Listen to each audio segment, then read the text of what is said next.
There is something familiar about the first sound in the morning, the clink of a spoon against porcelain, the slow rise of steam curling above a dark cup.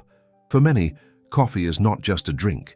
It is the companion that greets the day when the house is quiet and the world still feels heavy with sleep. It warms the hands, steadies the mind, and seems to whisper, "Here, take courage, begin again." Yet hidden in this daily ritual is a truth that few notice, that the very drink we cherish can, without the right partner, slowly take away from the legs what it gives to the mind. After 60, the body often speaks in subtler ways. The knees that once carried baskets of groceries with ease now hesitate at the first step of the stairs. The calves that once danced at weddings tighten without warning in the night. And the thighs that once powered long walks now whisper fatigue after only a few blocks. Many shrug and think, this is just age. But what if the body is not failing?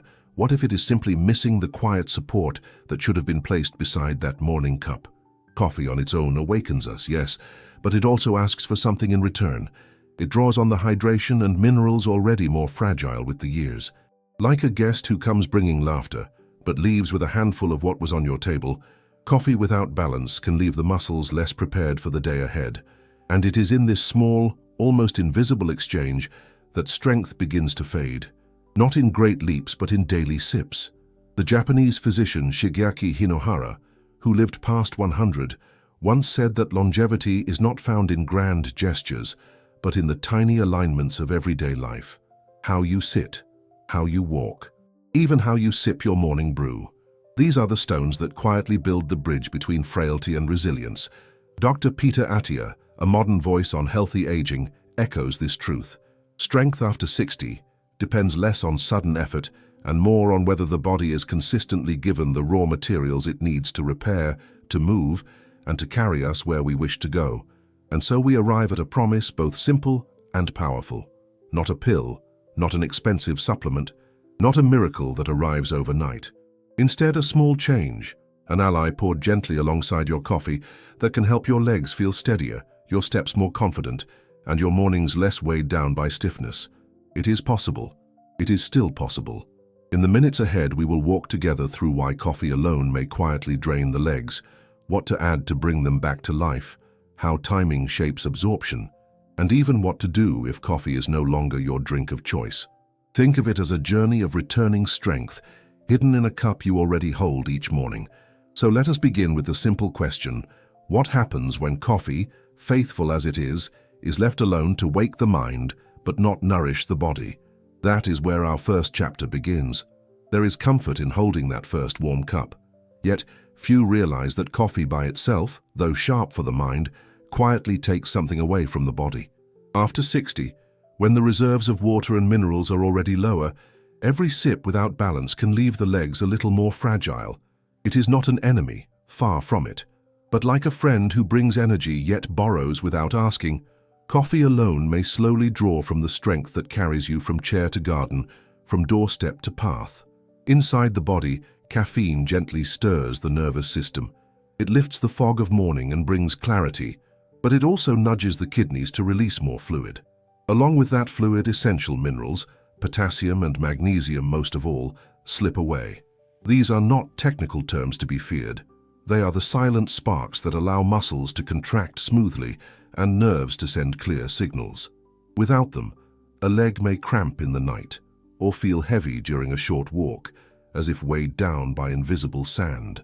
This is why so many notice that, after years of daily coffee, the legs grow less responsive. Not because coffee destroys, but because it asks for minerals the body no longer keeps in abundance.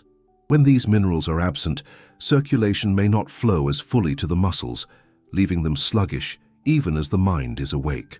The heart beats faster, but the calves and thighs do not follow. Strength seems distant, when in truth it is only waiting for its missing piece. The surprising truth is that balance changes everything. Adding hydration and minerals does not cancel coffee's gifts.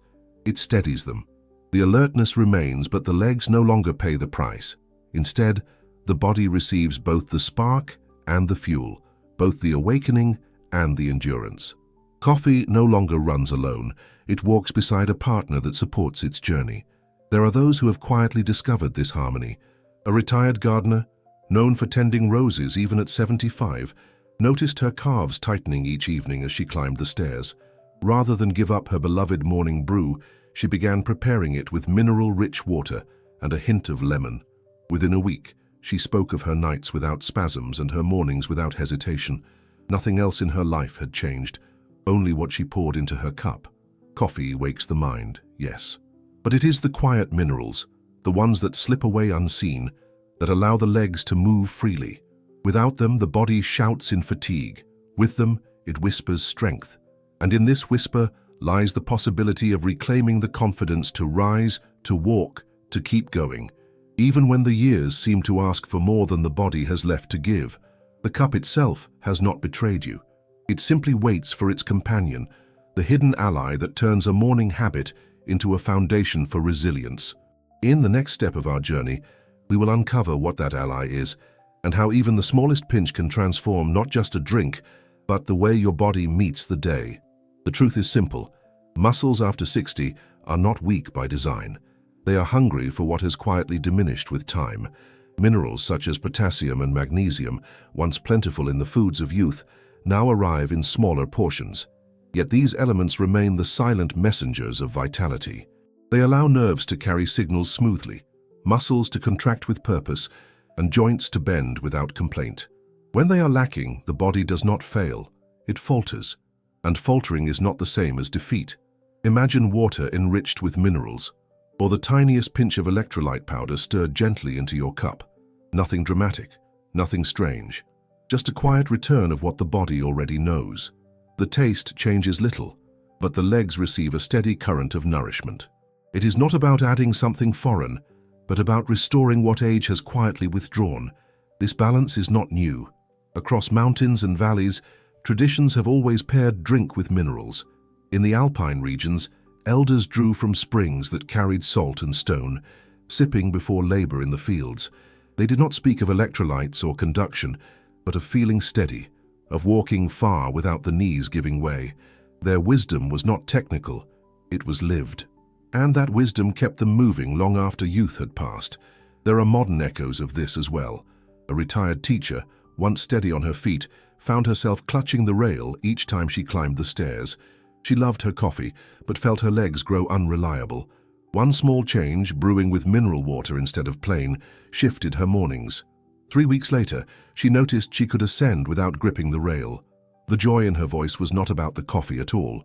It was about reclaiming a step that once seemed lost forever.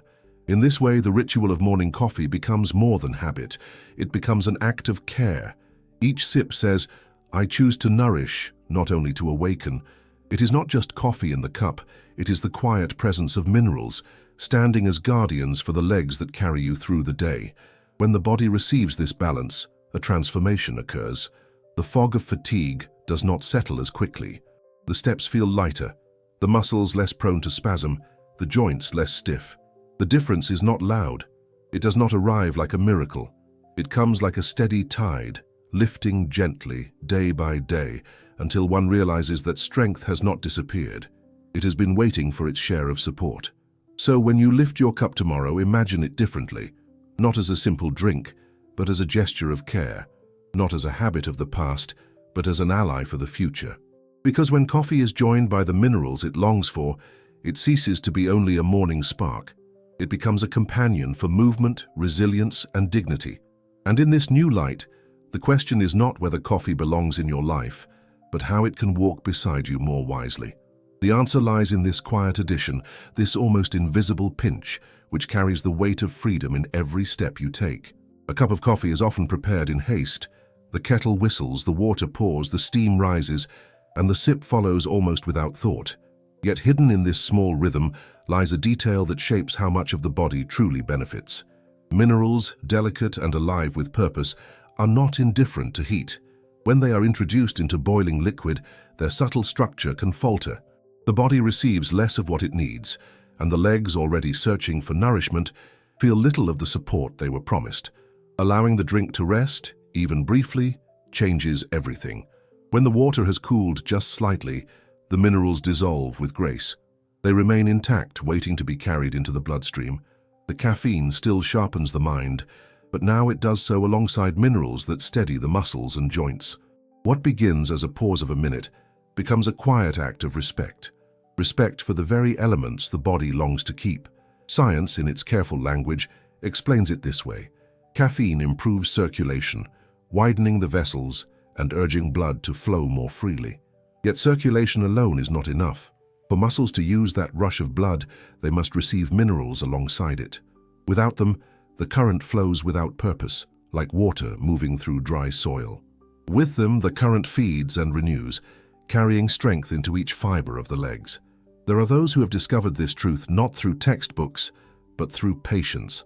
One woman, 70 and still tending her own kitchen, began waiting before she stirred minerals into her coffee. She gave the drink 90 seconds to rest. Then, as she sipped, she noticed her legs stirring awake even before her chores began. She described it not as sudden vigor, but as a quiet aliveness, like light returning after dusk. This is the gift of timing. Not a burden, not a demand, but a simple alignment with the body's own rhythm. The temperature of the drink becomes a bridge between science and experience. Too hot and the bridge burns away. Slightly cooler, and it carries every element across. The truth is this: strength after 60 is not found only in effort, but in attention. Attention to the details others overlook. Attention to the pause before a sip, the patience before a stir. These are not delays, but small offerings to the body. Offerings that say, I see you, I hear what you need. And so, in the stillness before the cup reaches your lips, the foundation for vitality is laid. Not by the coffee alone, but by the way it is received, the way it carries both energy and nourishment together. This is how a simple habit becomes a source of steadiness, how a familiar drink becomes a quiet medicine of time and care. The path now widens. But what about those who do not drink coffee at all? Must they be left aside from this gentle discovery? The answer is no. The wisdom of mineral support walks beyond coffee, into broths, teas, and the simple water of daily life, and it is there we turn next. Not every morning begins with the aroma of coffee.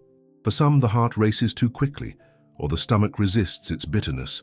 Others have simply grown weary of its familiar taste.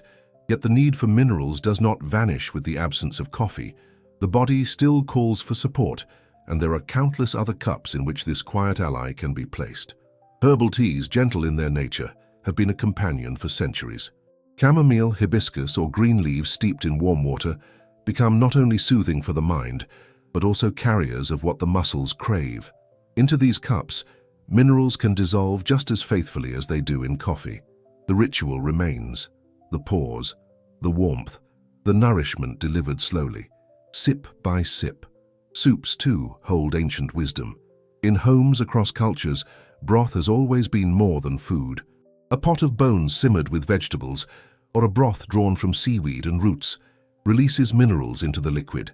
For elders in many lands, these were not recipes of luxury, but of necessity. They softened digestion, restored tissue, and prepared the body for rest or for labor. To sip such a broth in the evening is to carry forward a tradition of resilience, one that sees food as medicine long before science gave it a name.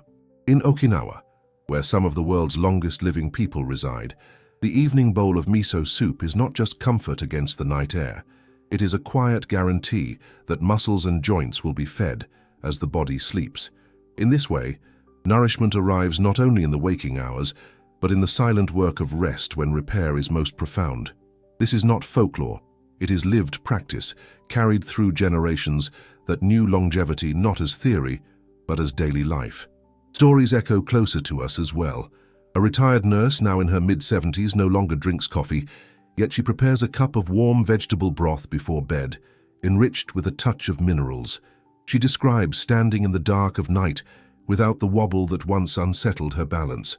It was not a sudden gift, but a slow change, one that returned confidence to her steps when the house was quiet and the world was still. This is the beauty of the strategy. It does not belong to coffee alone.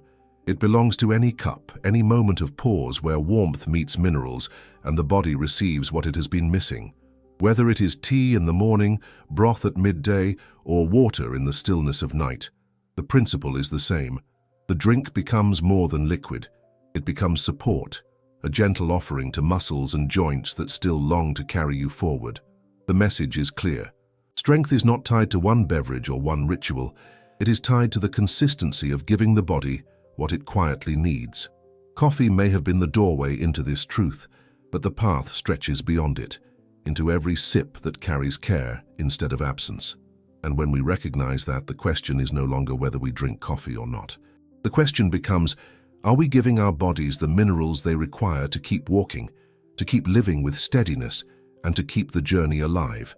As we close this path, let us return to where it all began, the morning cup, the small ritual, the first decision of the day, because within it lies not just habit but the power to nourish, and in that nourishment the possibility of strength regained. From here we move toward the conclusion, where these threads will come together into a single lasting image of what it means to walk into the years ahead with steadiness and dignity. The day often begins with a familiar scene, a warm cup resting between your hands, the rising steam softening the silence of morning. That cup, when paired with just a trace of minerals, can carry more than comfort. It can give back some of the steadiness that time has slowly taken from the legs. Aging does not erase the body's desire to move. Muscles still wait for signals, joints still long for ease. What weakens them is not only age itself, but the quiet loss of minerals that once came easily through food and water. Coffee, though loved for its clarity, can nudge these minerals away. By restoring them even in the simplest way, the body receives both the spark for the mind and the support for movement. Longevity expert Shigeaki Hinohara spoke of strength being built in small daily alignments. The act of stirring mineral-rich water or a pinch of electrolytes into your drink is one such alignment. Peter Attia reminds us that preserving strength after 60 depends not on intensity, but on consistently providing the body with what it needs. The change is subtle at first, a step taken without stiffness, a night without calf cramps, rising from a chair with less hesitation. Each of these moments adds weight to the truth that support is still possible even in later years. There is no need for drastic change. What matters is the quiet decision to turn an ordinary cup into nourishment. Think of it not as just coffee or tea, but as a small vessel of care, feeding the legs that carry you and the spirit that still seeks clarity. With this simple gesture, strength does not fade into memory. It remains, ready to serve you with every thoughtful sip.